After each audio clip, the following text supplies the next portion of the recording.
Hello and welcome to the 2017 Geneva Motor Show. This is the Autocar team reporting from the show floor.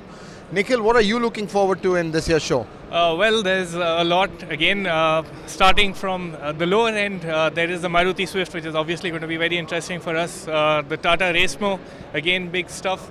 And right to the other extreme, we have the Ferrari 812 Superfast, which I'm really looking forward to see. And Lamborghini is also showing the Performante, which is the sportier, even sportier version of the Huracan. Shapur, there is some India stuff over here, but the Germans are quiet this time. Geneva is really the focus and a place where people love to show their new stuff, but they're a bit quiet on that front.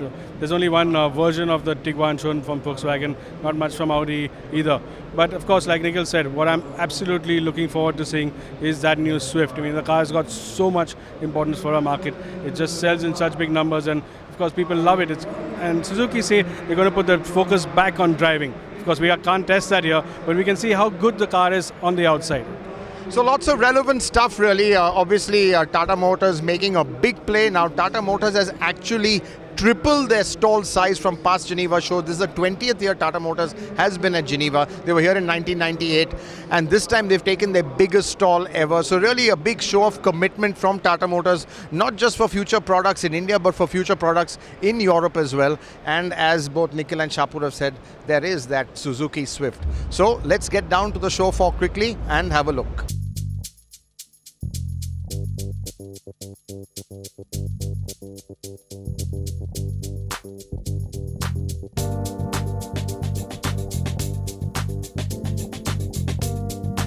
Now, the most relevant car at the Geneva Auto Show in 2017 is obviously the Swift, a huge seller in India, and this is an all-new car, started from scratch. Now, the platform is shared with the Baleno. It has some things in common, and that means it's extremely light.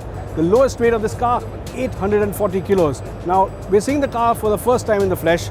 Let's take a closer look. Now, this new Swift is quite different looking from the earlier car. A big evolution, a big change from the earlier car. The nose is the biggest difference, the floating nose. It's got a Jaguar F-Type like nose. Of course, the headlights are very like the Swift and keep the identity of the car. And so too the blacked out A, B and C pillars. But there's a new element here. The door handles in the C pillar make it quite different and give it a nice clean body line here. And that makes it easy for you to see the cuts that run right across the car on both sides. Quite nice. Now, the Swift has never been famous for legroom in the rear and comfort in the back, but here you have a decently long seat, good enough support, you're sat at a good height, nice headroom, and wow, even legroom. I mean, whenever we had that in the Swift, something different, something nice. And the other problem the Swift always had was that it had a tight boot. It was pretty small. Now, here on the new car, you're going to have no such complaints. Loads of space, nearly nice and wide. You can split the seats, and that gives you plenty of flexibility and a lot of space. Two big bags will go easily in here.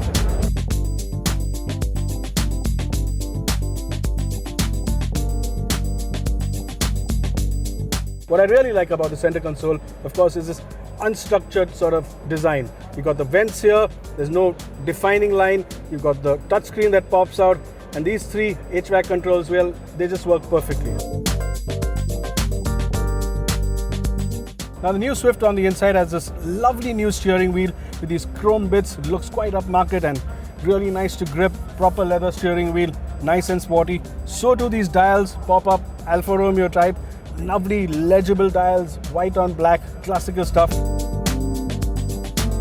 Of course, there are also some recognizable bits like the power window switches here, the lock and unlock switches, and yeah, they do remind you that it's just a Suzuki. While we were excited about the Swift, Hormuz is at the Tata stall waiting for the launch of Tamo.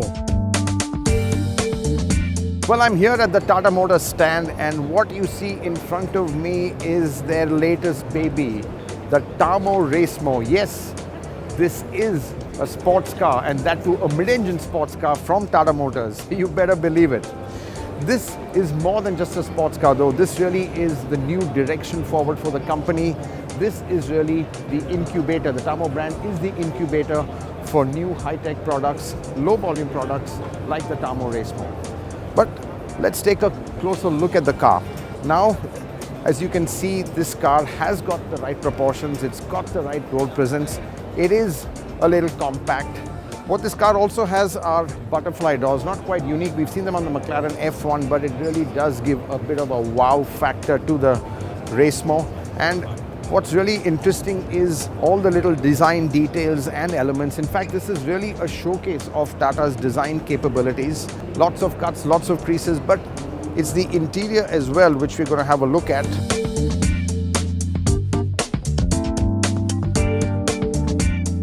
Well, I'm not sure how much of this is really going to make it into production because you've just got 3 LCD screens over here. There's absolutely no analog stuff at all. Well, you've got a few rotary buttons, but a very minimalist cockpit.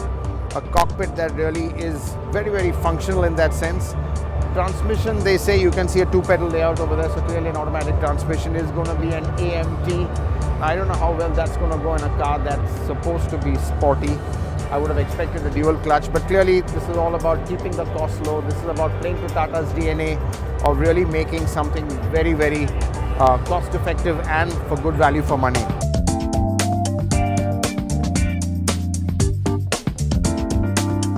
Just look at the design and styling. This car really stands out and you can expect it to turn heads on Indian roads. And Tata Motors has promised that it will be available sometime in this financial year. And the price, they haven't revealed that, but we think it's going to be not more than 25 lakhs. From Tata, it's over to another player that's been making waves with its new form and styling. It's Volvo. And it's over to Nikhil now. Now, one of the big reveals at the 27 Geneva Motor Show was of this, the new Volvo XC60. Now, this is a crucial car for Volvo because it is its most successful car. Now, the XC60 is built on Volvo's new SPA platform, which also underpins the XC90. So, this is a car with a good base to build upon. It will be sold with 2-litre petrol and diesel engines, and there is also scope for hybridization. Now, India is likely to get the car by the end of the year, and there's going to be lots to look forward to. Let's see it in a bit more detail.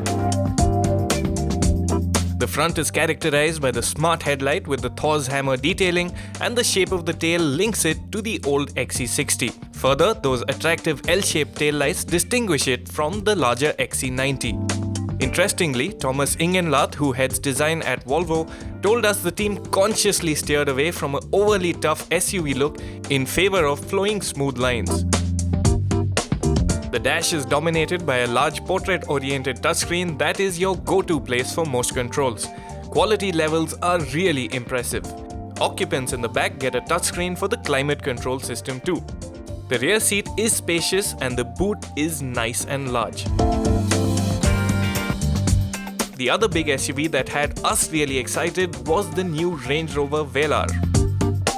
The Velar shares its wheelbase and aluminium architecture with the Jaguar F-Pace. Terrain response system will be standard on the Velar to ensure it's as capable off-road as any model with Range Rover in its name. I'm sitting in a mock-up of the actual Range Rover Velar's cabin, and this cabin stands out for one particular reason, and that is its second touchscreen unit. Now, you have the typical one here, and there's another one lower down for your seat controls, phone controls, etc. It's really got Range Rover's cabins into the present, and I think that's a very big deal. Rear seat occupants are guaranteed a good deal of space and luxury, but there will not be any 7-seat versions of the Velar.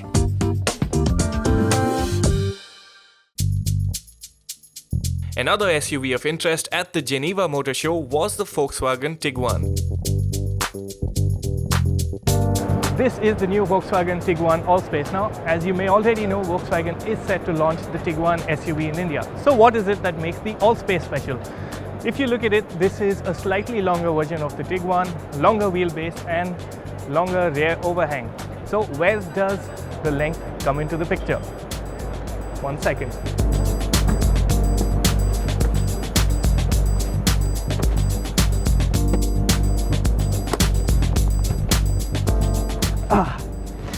So that is what makes the Allspace special. It's got a third row of seats Now I wouldn't call this a very spacious cabin. In fact, space is very limited in the back, but the third row of seats does bring in a certain level of practicality which could appeal to Indian buyers. Unfortunately, the Tiguan for India will only be the 5-seat version, but if it clicks, this could be on the cards for India as well.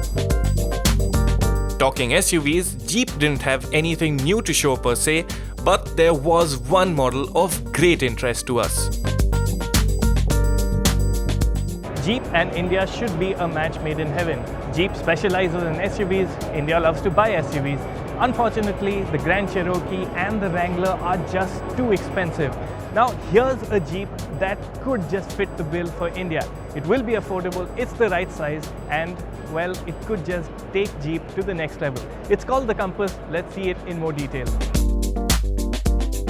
In terms of size, price and positioning, the Compass will compete directly with the new Hyundai Tucson. It's a smart-looking SUV and many will see it as a shrunken-down Grand Cherokee. The squarish profile does make it look the business. There is a direct connect to other Jeeps on the inside too. So, this is the interior of the Compass and it's quite nice. It's got that Jeep DNA, so there's a nice chunky feeling to everything. The plastics, at least on this one, are quite nice, soft touch plastics. We are yet to see what we'll get in India, but at least what we will get for sure is this touchscreen system. There will be dual zone climate control, at least on this car. Nice steering, chunky, nice to hold, and it's generally a very nice feeling cabin. Also important is this, the 4WD mode switch, and that is something we will be getting in India as well. All good, but how is the Compass for rear seat passengers? Now the Compass has a fairly spacious cabin. As you can see, legroom is more than sufficient. There is a decent amount of width as well, but headroom is a bit tight. Then again, this version gets a full panoramic sunroof and that generally works against headroom. As for the seat itself, it's a bit on the firmer side and a touch upright too, but we'll just have to take a final call on the version that actually comes to India. The Compass is all set to launch in India within 2017. Engine options will include a 170 HP 2-litre diesel as well as a 1.4-litre petrol engine, both of which are likely to be offered with manual and automatic gearboxes. We estimate prices to be in the region of 25 lakh rupees. This is going to be one promising SUV. The Geneva Motor Show is also where we got to see the updated Skoda Octavia in the metal for the first time. Now behind me is the facelifted Skoda Octavia. Now this is a car that has divided opinion based on the photos that have been released, and that is to do with the front end styling. Now a lot of people have found it very similar to the last gen Mercedes E-Class's dual headlamp setup. But I must say, having seen it in the flesh, it does look quite nice. This is the Octavia RS 245, but India will be getting the RS 230, which means it will be powered by a 2-litre 230 horsepower engine. That will be a limited edition car which will come towards Diwali this year, but this facelifted version will be coming by the end of Q2. Well, I'm at the Kia stall at the Geneva Motor Show and behind me is the 2017 Picanto. Now, Kia isn't in India yet. They are planning a big launch in this market in the next couple of years, and it's likely one of their main models would be this, the Picanto, which really goes up against the Hyundai Grand i10. A lot of sibling rivalry between Hyundai and Kia, a lot of shared mechanicals as well. Now, this car comes with the same 1.2 petrol that powers the Grand i10. There's also a 1-litre turbo petrol. It's unlikely we'll get that because that's an expensive engine. You might just have a hot version of it coming in the future. But Kia feels that this car really does hit a sweet spot in the Indian market. Well, not quite a sweet spot, it's quite a crowded segment, but having a hatch is pretty important if you want big volumes in India. Lexus had a rather large display at Geneva too, but the one car everyone had their eyes on was the new LS 500h. Now this behind me is the all-new Lexus LS 500h. This is the flagship of the Lexus range. If you recall, the LS is the model that made Lexus in the early 1990s. So it's an all-important car. Now Lexus has gone all out with this one, and as you can see, they've gone for a very radical look this time around. The Z-shaped headlamps, that radical grille, it's got a very gangster air about it. The Lexus brand launches in India soon, and the new LS is sure to be part of the range within a year. Shifting attention from Lexus to Mercedes. Mercedes AMG's GT lineup is all set to expand, and quite literally so. This four-door coupe concept is a pointer to a model that will join the lineup in 2019 in addition to the standard coupe and the convertible. It's a sexy, seductive shape, but that's not the only thing to talk about it. This car will run Mercedes AMG's 4-litre twin-turbo V8 engine, and that will work in conjunction with an electric motor. Total power output will be above 800 horsepower. Now, if this is the shape of things to come, we like it. Talking shapes, one that had everyone drooling was that of the new Ferrari 812 Superfast. The Superfast that replaces the F12 has more than a few talking points. Take its engine for instance. It's a 6.5-litre V12 that makes a staggering 789 horsepower, and that too without turbocharging or any form of electric assistance. This engine makes the 812 the most powerful front-engine Ferrari of all time. The 812 also stands out amongst other Ferraris by being the first one to use an electric power steering. You would think it's for efficiency, but Ferrari says it's for better integration with the 812's electronic vehicle dynamic controls. Can you talk Ferrari without a mention of Lamborghini? Is the standard Lamborghini Huracan not enough for you? Well, then you might just be interested in this version. This is called the Huracan Performante. It's a lighter and more powerful version of the Huracan. Now, it's recently got a claim to fame. It has just broken the lap record for a production car at the Nürburgring. What's a modern motor show without some green concepts? Bentley showed its take on green motoring with the all-new electric EXP12 Speed 6e. Tongue-twisting name aside, the concept is a firm pointer to the direction Bentley is looking at for a model that could make production by 2019.